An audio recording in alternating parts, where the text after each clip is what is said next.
सभी दोस्तों नमस्कार, कैसे हो आप। चाणक्य नीति यूट्यूब चैनल पर आप सभी का स्वागत है। हम करें एचएसएससी सॉलिड क्वेश्चन पेपर। तो ये हमारे जो पेपर सीरीज चली हुई है ये आपके नेक्स्ट एग्जाम के लिए काफ़ी इंपॉर्टेंट होंगे। तो एक बार आप अच्छी तरीके से पिछले क्वेश्चनों को प्रैक्टिस कर लेना और आज की वीडियो में भी एंड तक बने रहिए। तो आइए दोस्तों, फिर बिना देरी किए आज के क्वेश्चन देखते हैं। हीमोग्लोबिन का संकटक बताइए क्या होता है। तो लोहा हीमोग्लोबिन का संकटक होता है। तो लोहा हमारे शरीर में कहाँ पर पाया जाता है? रुधिर के अंदर पाया जाता है, ठीक है ना, रुधिर के अंदर पाया जाता है। तो आपसे पूछे रुधिर का वर्णक या रुधिर का संकटक बताइए तो क्या होगा? हीमोग्लोबिन। क्या आएगा? हीमोग्लोबिन, क्योंकि हीमोग्लोबिन में लोहा पाया जाता है। तो लोहे की मात्रा हमारे शरीर में भी पाई जाती है। तो नेक्स्ट है जो रुधिर का पीएच मान पूछे आपसे, तो रुधिर का पीएच मान कितना होता है? 7.4। इंपॉर्टेंट है, रुधिर का पीएच मान कितना है? 7.4। क्योंकि 7 पर क्या होता है? उदासीन होता है, सभी ने पढ़ा हुआ होगा। तो 7 से पहले क्या है? अम्लीय, उसके बाद अक्षारीय। तो यहाँ से क्या पॉइंट बनेगा?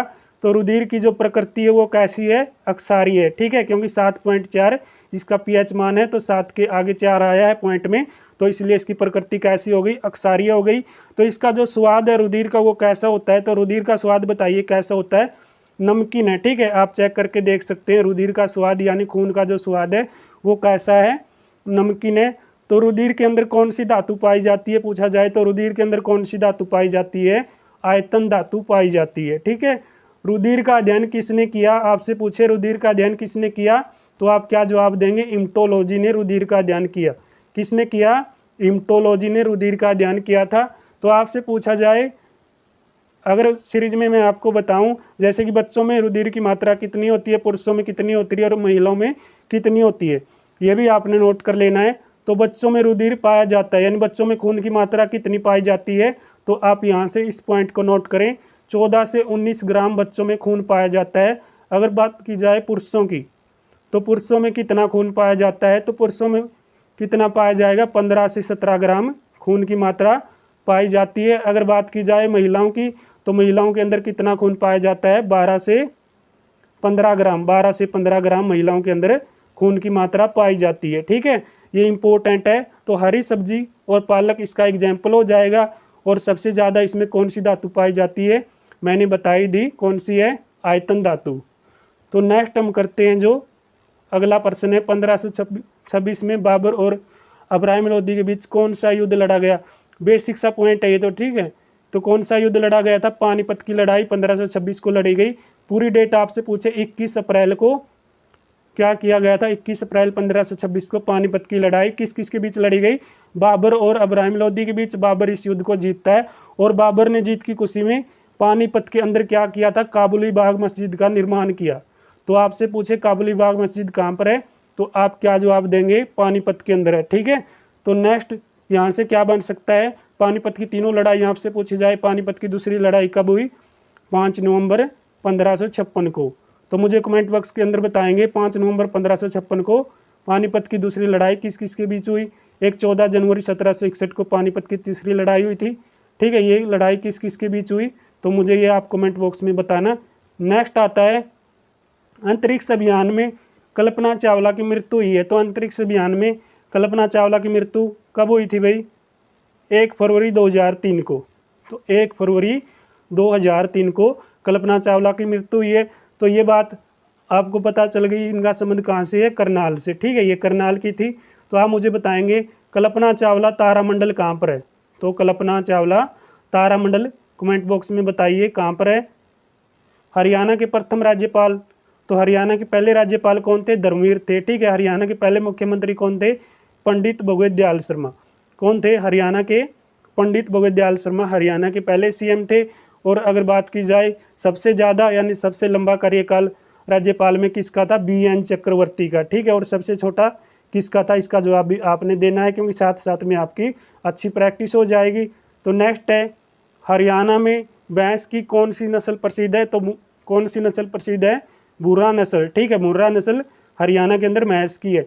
ये कहाँ की नस्ल है? जींद की या हिसार की? ये आप मुझे कमेंट बॉक्स में बताइए, ये जींद की नस्ल है या फिर हिसार की नस्ल है या रोहतक की नस्ल है? इसका जवाब मुझे कमेंट बॉक्स में देंगे। ये जाफराबाद कहाँ की नस्ल है? गुजरात की है, ठीक है। हरियाणा दिवस कब मनाया जाता है? 1 नवंबर 1966 को।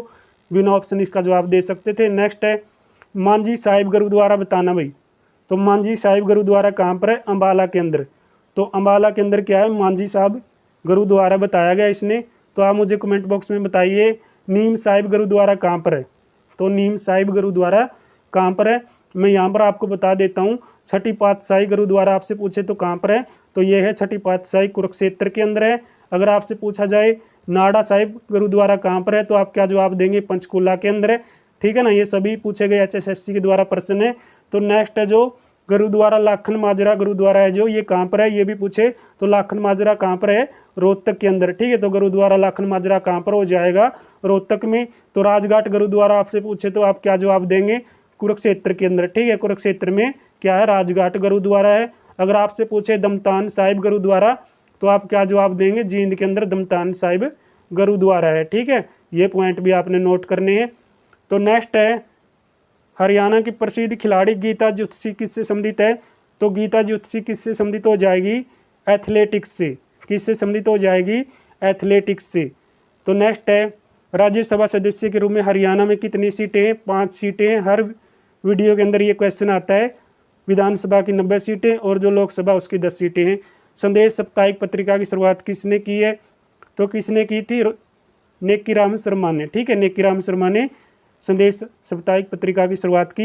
इनका संबंध कहाँ से था? केलांग रोहतक में इनका जन्म हुआ है। ठीक है, केलांग रोहतक से इनका संबंध था।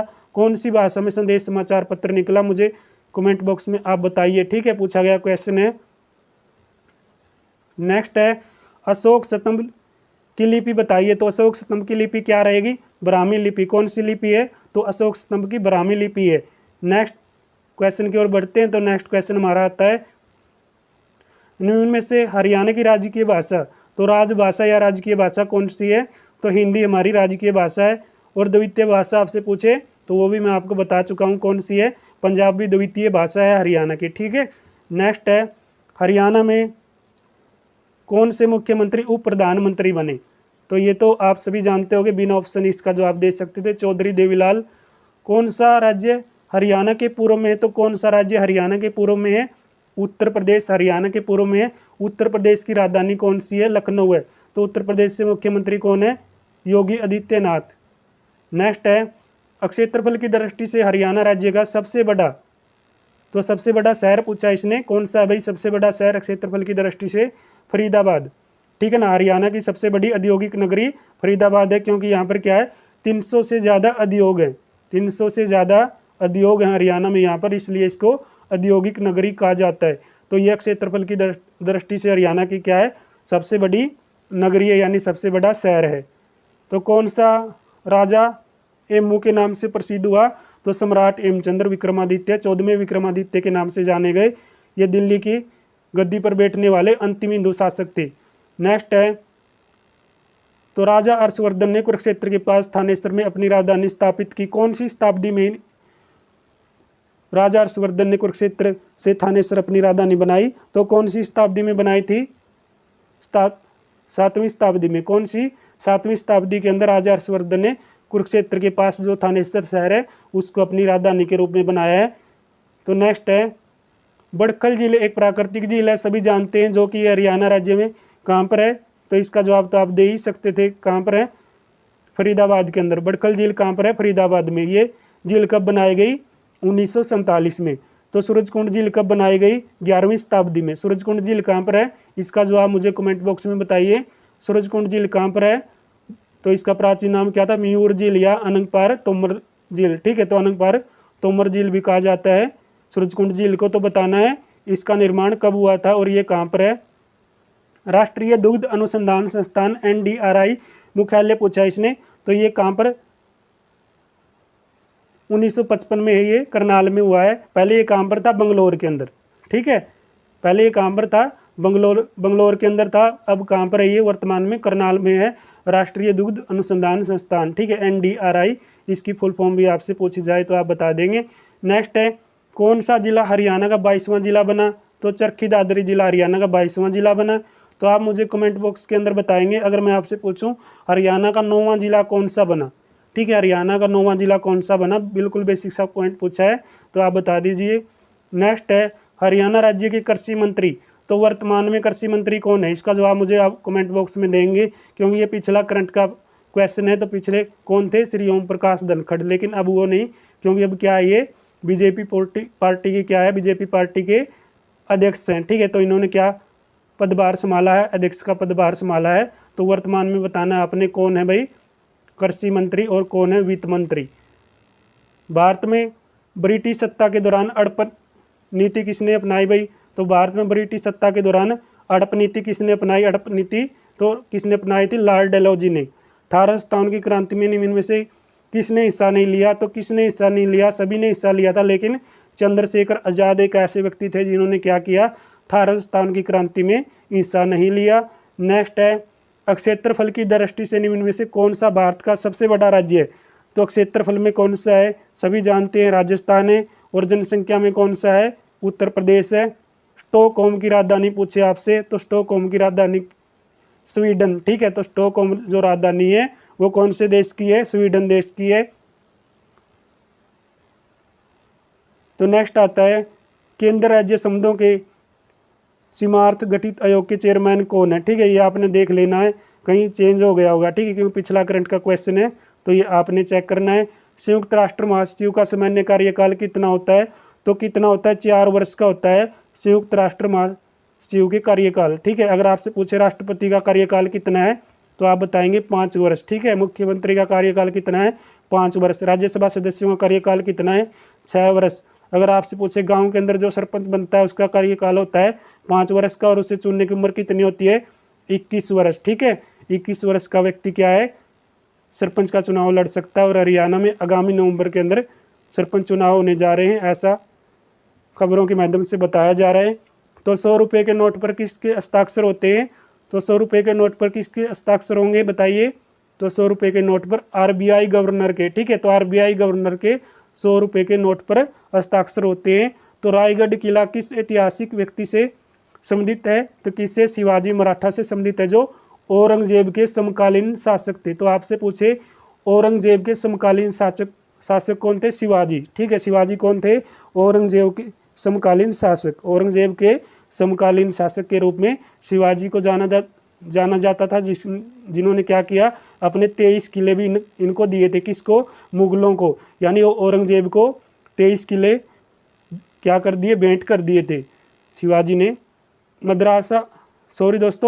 मदर टेरेसा ने नोबेल शांति पुरस्कार कब प्राप्त किया, तो कब किया था मदर टेरेसा ने नोबेल शांति पुरस्कार, 1979 में। 1979 में मदर टेरेसा ने नोबेल शांति पुरस्कार हासिल किया। निम्न में से कौन भारत का राष्ट्रीय वृक्ष है, तो कौन है, वट वृक्ष। तो वट वृक्ष को क्या कहा जाता है, राष्ट्रीय वृक्ष कहा जाता है भारत का।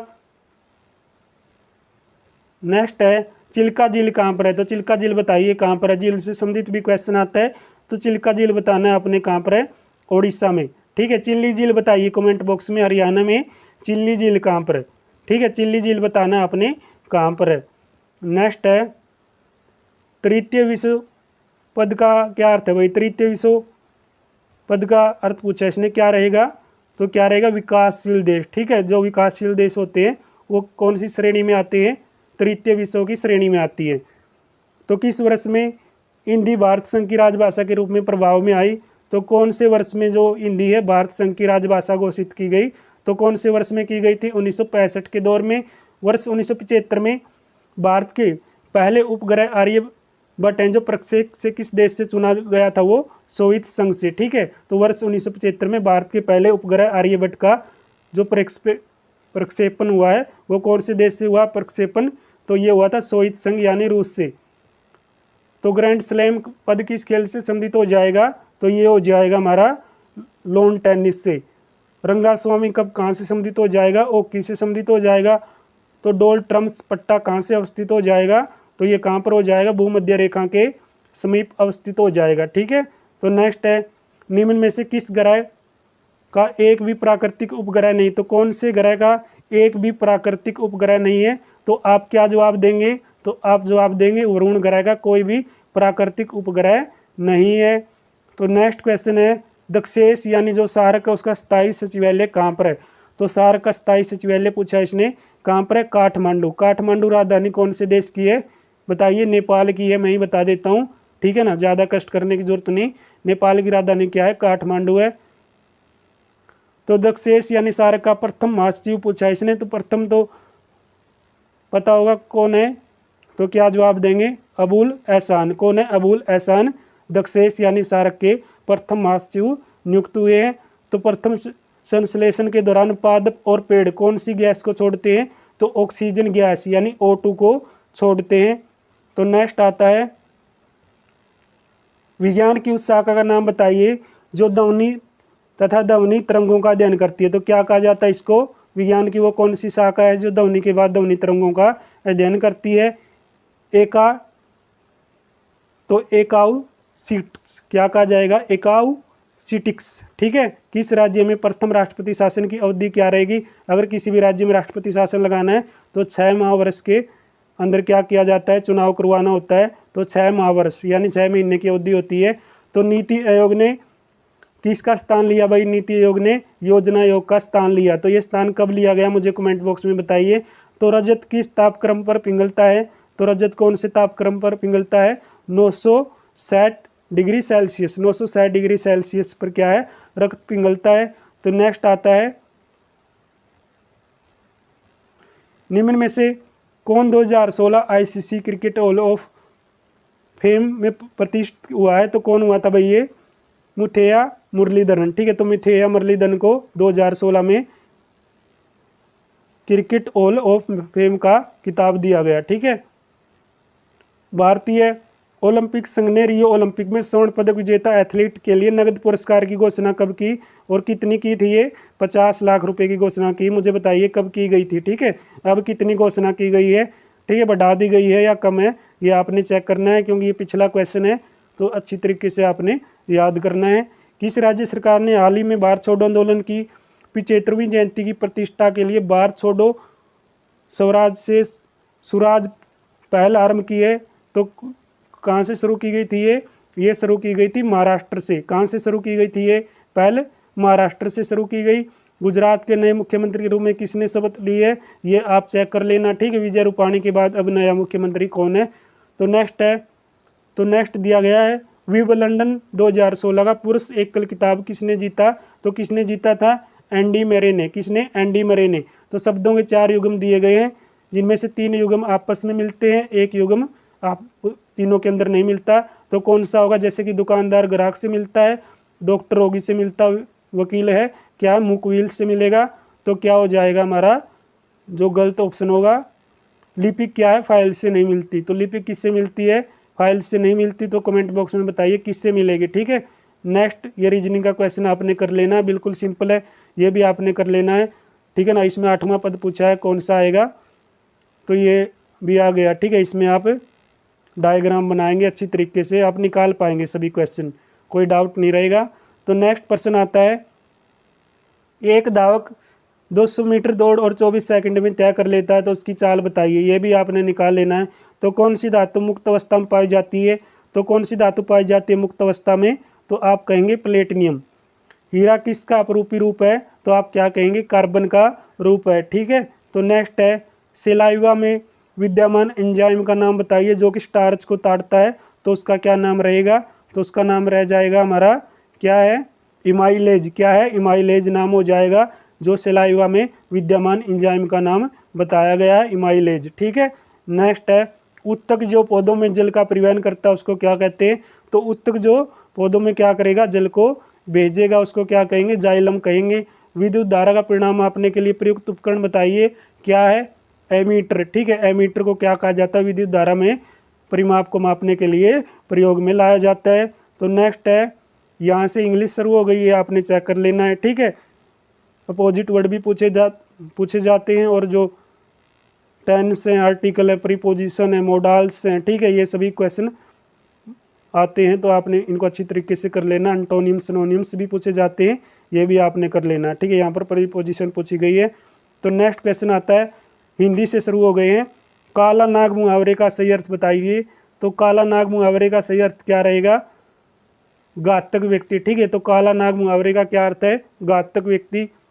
साकेत काव्य के लेखक बताइए कौन है, मैथिली शरण गुप्त। कौन है, साकेत काव्य किसकी रचना है, मैथिली शरण गुप्त की। प्रसून शब्द का सही परिवाची शब्द कौन सा हो जाएगा, बताइए।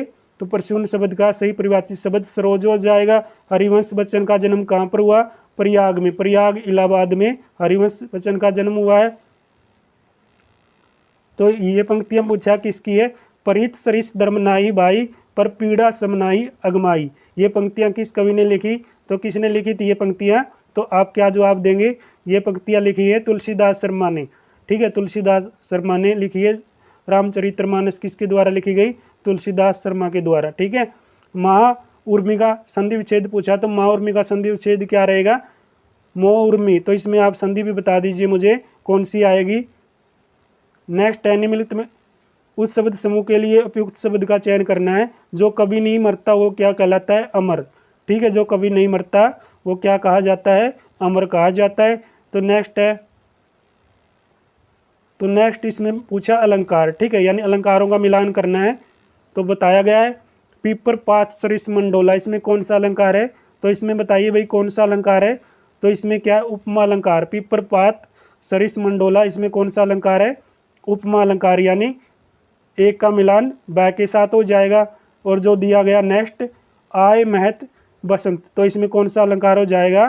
तो इसमें द में दिया गया रूपक अलंकार। कौन सा? रूपक अलंकार आय महत बसंत में।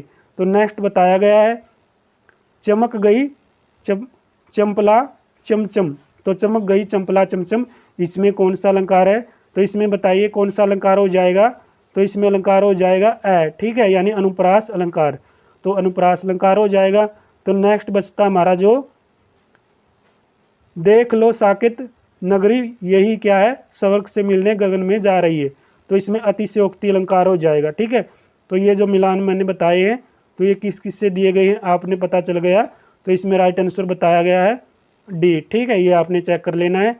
नेक्स्ट है सुंगम शब्द का विलोम शब्द। तो सुंगम शब्द का विलोम शब्द क्या होगा? दुर्गम। ठीक है, ये विपरीत शब्द पूछा है। समत पद और समास के नाम का सही मिलान करना है।